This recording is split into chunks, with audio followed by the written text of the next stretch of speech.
வணக்கம். லா லா லா லா லா லா லா லா. லா லா லா லா லா லா.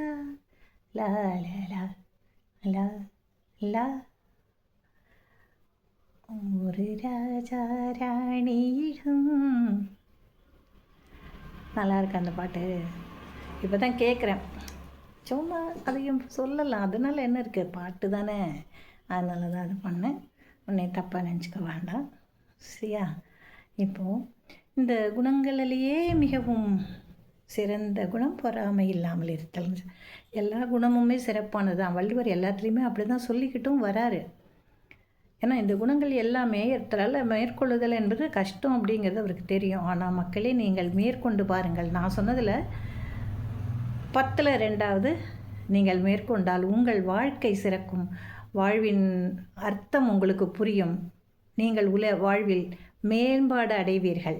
இப்போ நம்மளை பார்த்து தான் நம்மளுடைய சந்ததி வரும் இல்லையா? அதற்கு நாம் வழிகாட்டுதலாக இருக்க வேண்டும் என்று வள்ளுவ பெருந்தகையின் பேராவல். அதனால் அவர் இதை சொல்கிறாரு. கேட்போம், முடிஞ்சவரை நாம் பின்பற்றலாம், சரியா? இப்போ அடுத்தது என்ன?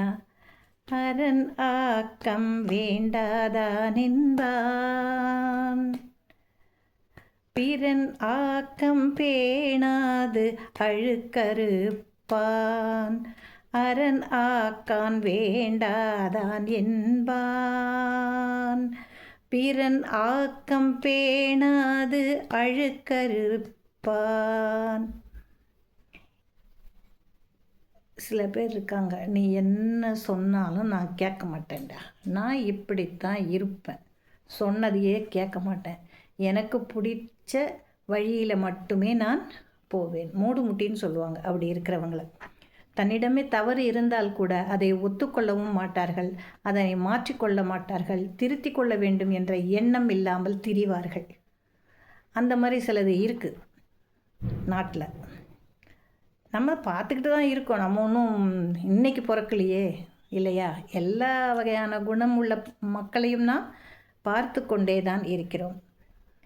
அரண் ஆக்கம் வேண்டாதான், எனக்கு எந்த அறவழியும் வேண்டாண்டா, அதனால் வரக்கூடிய சிறப்புகளும் எனக்கு தேவையே இல்லை அப்படின்னு சொல்கிறவன் என்ன செய்வான்?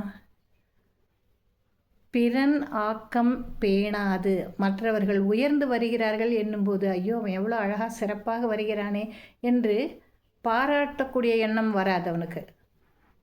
அந்த பொறாமை மட்டும்தான் உள்ளுக்குள்ளார இருக்கும். அதனால் என்ன பண்ண மாட்டான்? அவனுடைய வளர்ச்சியை கண்டு இவனுக்கு மனதில் மகிழ்ச்சி ஏற்படாது.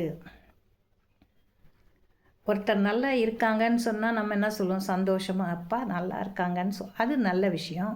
ஆனால் இவன் என்ன பண்ணுவான்? மகிழ்ச்சி அடைய மாட்டான். மகிழ்ச்சி அடையலைன்னா என்ன ஆகும்?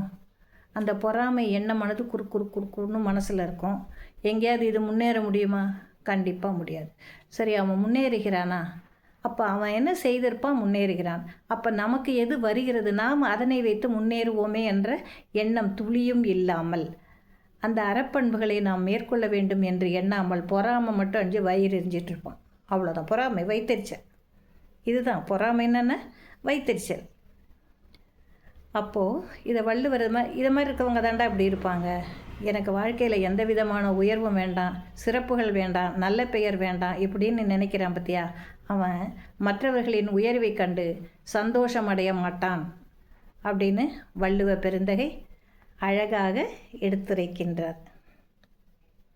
நாளை பார்க்கலாம்.